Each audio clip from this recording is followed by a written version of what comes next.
नमस्कार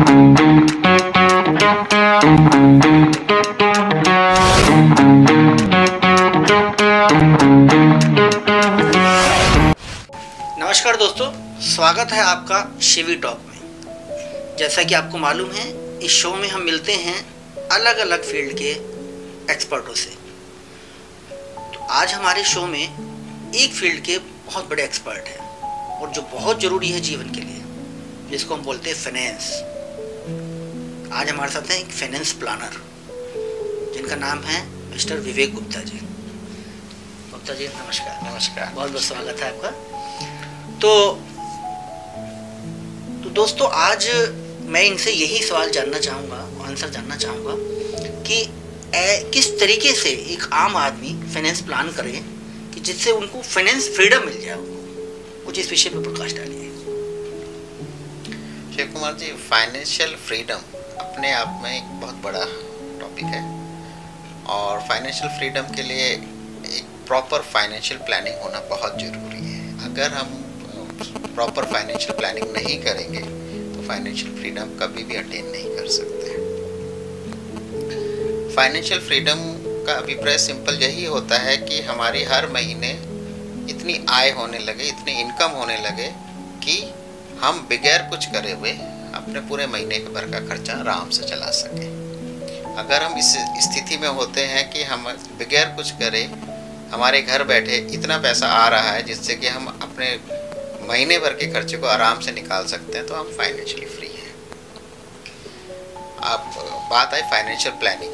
हम कैसे फाइनेंशियल प्लानिंग करें कि हम फाइनेंशियल फ्रीडम को अचीव कर सकें। तो फाइनेंशियल प्लानिंग का सबसे इम्पॉर्टेंट पार्ट होता है कि पहले हमें एनालाइज करना कि हमारे फाइनेंशियल गोल्स क्या हैं। क्योंकि अगर हमारे पास फ्यूचर के फाइनेंशियल गोल्स की अगर हमने प्लानिंग नहीं करी है तो हम फाइनेंशियल फ्रीडम में नहीं आ सकते। तो अगर हम परिवार वाले हैं तो हमारे फाइनेंशियल गोल्स ऐसे हो सकते हैं कि हमारे को बच्चे की शादी करनी है, बच्चे की पढ़ाई की व्यवस्था करनी है, बच्चे को सेट करना है तो उसके बिजनेस, अगर बिजनेस फील्ड से हैं तो बिजनेस ओरिएंटेशन के लिए हमारे को फाइनेंस का प्लान करना है। उसके बाद हम जब बड़े होते हैं, रिटायरमेंट की एज पे आते हैं, तो हमारे पास ऐसा कितना पैसा आ रहा है कि हम अपना बुढ़ापा ठीक से काट सकें। तो यानी कि रिटायरमेंट प्लानिंग भी करनी है या ओल्ड एज प्लानिंग भी करनी है। अगर कोई इमरजेंसीज आती हैं तो हमारे को मेडिकल इमरजेंसी आती है तो हमारे को मेडिकल के लिए भी फाइनेंस का प्लानिंग करना है। तो सबसे इम्पॉर्टेंट चीज़ होती है कि हम हमारे फ्यूचर के फाइनेंशियल गोल्स क्या हैं, हम एक एक गोल को लिखें और फिर उस एक एक गोल को हमें प्लान करना पड़ता है। और खाली प्लानिंग करने से बात नहीं बनती है। प्लानिंग के साथ साथ हमें ये ज़रूरी होता है कि जो प्लान हमने बनाया है उसके लिए हमारे को कितना सेविंग करना पड़ेगा, कितना इन्वेस्टमेंट्स करने पड़ेंगे और किस तरीके से इन्वेस्टमेंट करने पड़ेंगे। ये बहुत इंपॉर्टेंट पार्ट है फाइनेंशियल प्लानिंग का। अगर हम सोचते हैं कि और कितना टाइम के लिए हम फाइनेंस का इन्वेस्ट करने वाले हैं, ये भी एक बहुत इंपॉर्टेंट एस्पेक्ट है। और जैसे कि उदाहरण के लिए अगर हम बात करें कि अगर अभी बच्चा छोटा है और हम बच्चे की शादी के लिए प्लान कर रहे हैं तो हमारे पास एक लंबा टेन्योर है, तो इसे हम बोलते हैं लॉन्ग टर्म फाइनेंशियल गोल्स। और अगर हमारे पास बच्चा है कि अभी टाइम फ्रेम कम है तो हमारे को उस हिसाब से अपना फाइनेंस को प्लान करना पड़ेगा, इन्वेस्टमेंट्स को प्लान करना पड़ेगा। इसके साथ एक और बहुत इंपॉर्टेंट बात आती है कि हमारे फाइनेंशियल प्लानिंग के लिए, इन्वेस्टमेंट के लिए हमारा रिस्क एपेटाइट कितना है। रिस्क एपेटाइट से अभिप्राय यह है कि हम कितना बड़ा रिस्क ले सकते हैं अपने इन्वेस्टमेंट्स के साथ। अब अगर हम सेफ साइड जाते हैं, अगर हमारा रिस्क एपेटाइट बहुत लो है, लो रिस्क एपेटाइट का अभिप्राय यह है कि हमारा पैसा डूब जाए, हम ऐसा नहीं चाहते, तो नेचुरल है कि उसके रिटर्न्स भी कम रहेंगे। ओके। और अगर हम लो एपेटाइट के व्यक्ति हैं तो हमारे को सेफ इन्वेस्टमेंट्स में जाना चाहिए। ठीक है। उदाहरण के लिए आप LIC में जा सकते हैं, पोस्ट ऑफिस के इन्वेस्टमेंट्स में जा सकते हैं, प्रोविडेंट फंड्स में जा सकते हैं। ये लो रिटर्न इन्वेस्टमेंट्स हैं पर हाईली सेफ इन्वेस्टमेंट्स हैं। ठीक है। बैंक FDs में जा सकते हैं, तो बॉन्ड्स में जा सकते हैं।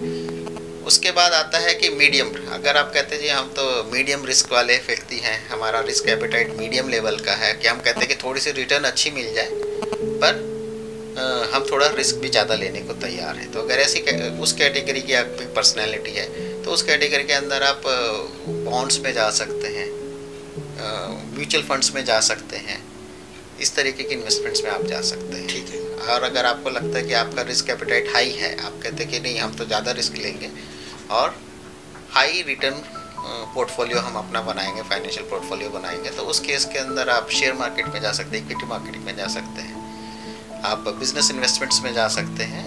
और साथ के साथ ये जानना बहुत इम्पॉर्टेंट होता है कि आप किस सेगमेंट के लिए कितना फाइनेंस टारगेट लेके चल रहे हैं। तो मेरी एडवाइस यही रहती है कि अगर आप बच्चों के हिसाब से प्लान कर रहे हैं तो सेफ खेलना ज़्यादा अच्छा है, क्योंकि इक्विटी मार्केट में आप जाते हैं, शेयर बाज़ार में जाते हैं, तो वहाँ सारा पैसा डूब भी सकता है।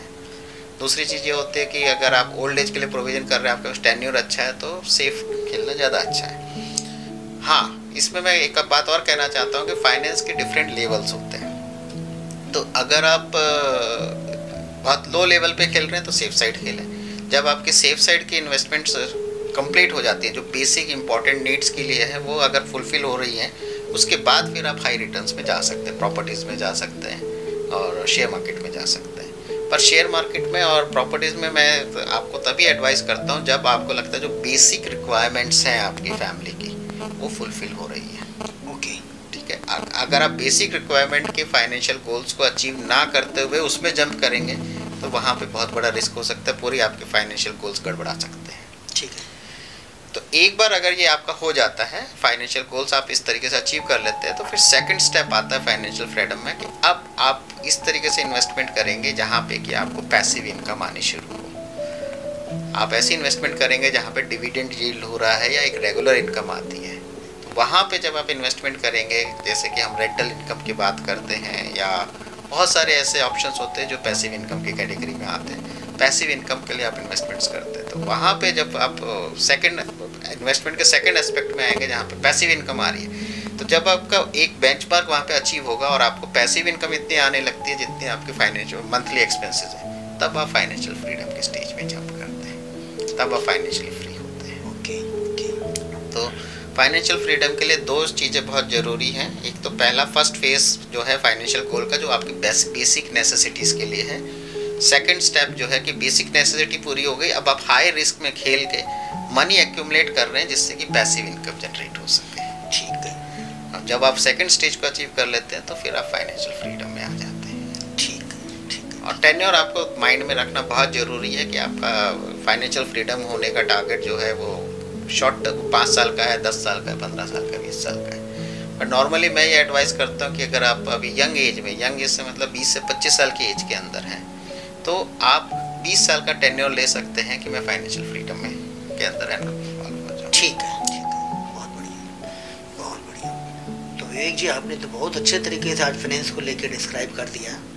और दोस्तों, मुझे लगता है कि फाइनेंस को लेके अब आपको कोई प्रॉब्लम नहीं आएगी, लेकिन अगर आपको फिर भी कोई प्रॉब्लम आती है तो ये जो नीचे जो नंबर आ रहा है विवेक सर का, आप इस पे कॉल करके इनसे कुछ टाइम लेके, अपॉइंटमेंट लेके अगर कोई डिस्कस करना चाहते हैं तो कर सकते हैं, कोई ऐसी बात नहीं है। ठीक है दोस्तों, मुझे लगता है कि आज के लिए इतना ही। जल्दी मिलते हैं अगले एपिसोड में किसी नए एक्सपर्ट के साथ।